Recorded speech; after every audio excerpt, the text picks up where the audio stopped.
Just to bring some other breaking news in the last half hour, we're just hearing a top US Republican and some of his aides have been shot during baseball practice. This is in Virginia, on the outskirts of Washington, D.C. To tell you what we're learning, Congressman Steve Scalise, apparently Congressman Steve Scalise has been shot. There were multiple shots fired and multiple aides have been hit as well. Here, do you have anything new? I'm looking at the, I mean, there's a lot of information that's out there on Twitter that people are passing information around, but it appears as if the shooting it took place at GOP baseball practice. On the line from the baseball park in Alexandria where the shooting happened is Anthony Zerka. Anthony, I think there's just been a police press conference. What do we understand happened? Well, as far as we can understand, about an hour and 45 minutes, about 7:15 in the morning local time, a single gunman with a rifle fired about 50 to 100 shots at a group of Republican congressmen and their staff who were practicing for the congressional baseball game. It's a Democrats versus Republican baseball game. Madam President, I have just been informed that the alleged shooter at the Republican baseball practice this morning is someone who apparently volunteered on my presidential campaign. Violence of any kind is unacceptable in our society, and I condemn this action in the strongest possible terms. I know I speak for the entire country in saying that my hopes and prayers are that Representative Scalise, congressional staff, and the Capitol police officers who were wounded make a quick and full recovery. I also want to thank the Capitol Police for their heroic actions to prevent further harm. Fox News has confirmed the identity of the alleged shooter, James T. Hodgkinson, 66-year-old, a registered resident of the state of Illinois. And an update on the medical condition of Representative Steve Scalise. He is out of surgery and doing well. That's according to the local ABC affiliate station.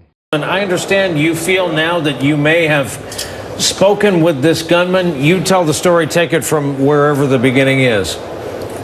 So I was out at practice. I'm actually fielding ground balls at third. Jeff Duncan from South Carolina is at short, and then Steve Scalise was at second. After we had been fielding him for 10 minutes or so, we had already taken BP. I go to Duncan, hey, let's beat the traffic. Let's get out of here. We've had a good workout. Duncan's like, yeah, let's do that. So we left the field probably a little after 7 o'clock.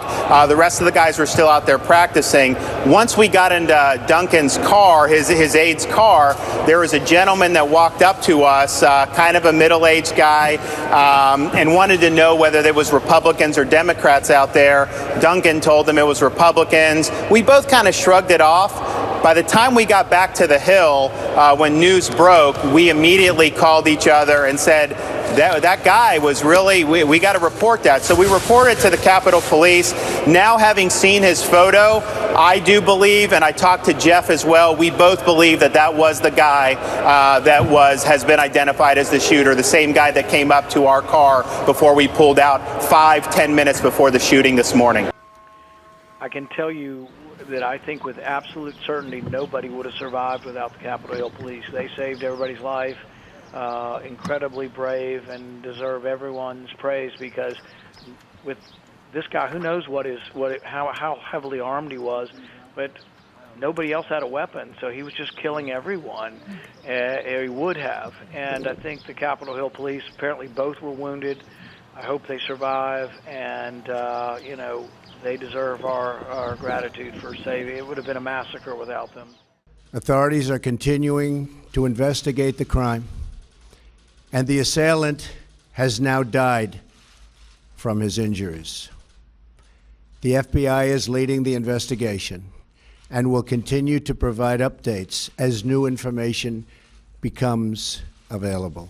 Many lives would have been lost if not for the heroic actions of the two Capitol Police officers who took down the gunman despite sustaining gunshot wounds during a very, very brutal assault.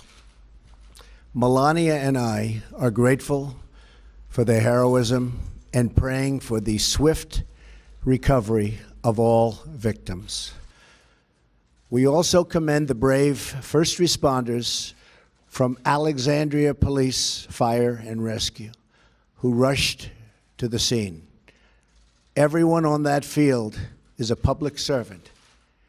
Our courageous police, our congressional aides who work so tirelessly behind the scenes with enormous devotion, and our dedicated members of Congress who represent our people.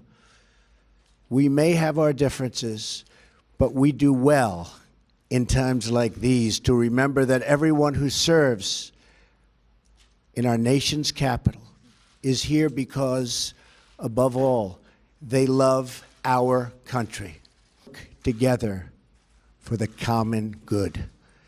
Please take a moment today to cherish those you love and always remember those who serve and keep us safe. God bless them all. God bless you. And God bless America. Thank you. The chair has examined the journal of the last day's proceedings and announces to the House his approval thereof. Pursuant to Clause 1 of Rule 1, the journal stands approved. The chair will lead the House in the Pledge of Allegiance and invites the members of the gallery to join. I pledge allegiance to the flag of the United States of America and to the republic for which it stands, one nation, under God, indivisible, with liberty and justice for all.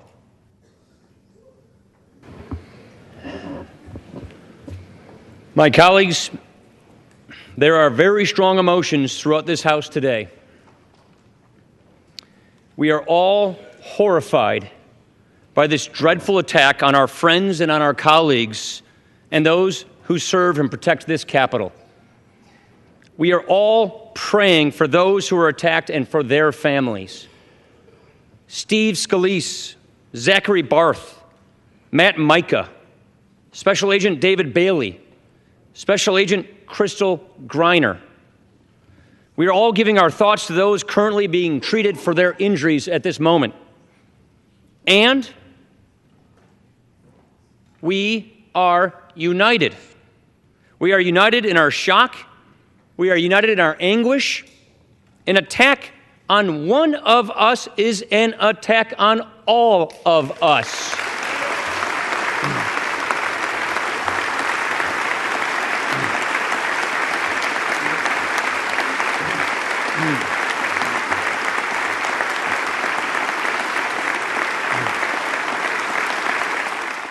Of our Democratic colleagues gathered in prayer this morning after hearing the news. You know, every day we come here to test and to challenge each other. We feel so deeply about the things that we fight for and the things that we believe in. At times, our emotions can clearly get the best of us. We're all imperfect. But we do not shed our humanity when we enter this chamber. For all the noise and all the fury, we are one family. These were our brothers and sisters in the line of fire. These were our brothers and sisters who ran into danger and saved countless lives. So before this House returns to its business, let's just slow down and reflect, to think about how we're all being tested right now, because we are being tested right now. I ask each of you to join me, to resolve, to come together, to lift each other up, and to show the country, to show the world that we are one house, the people's house, united in our humanity. It is that humanity which will win the day, and it always will. God bless. I yield.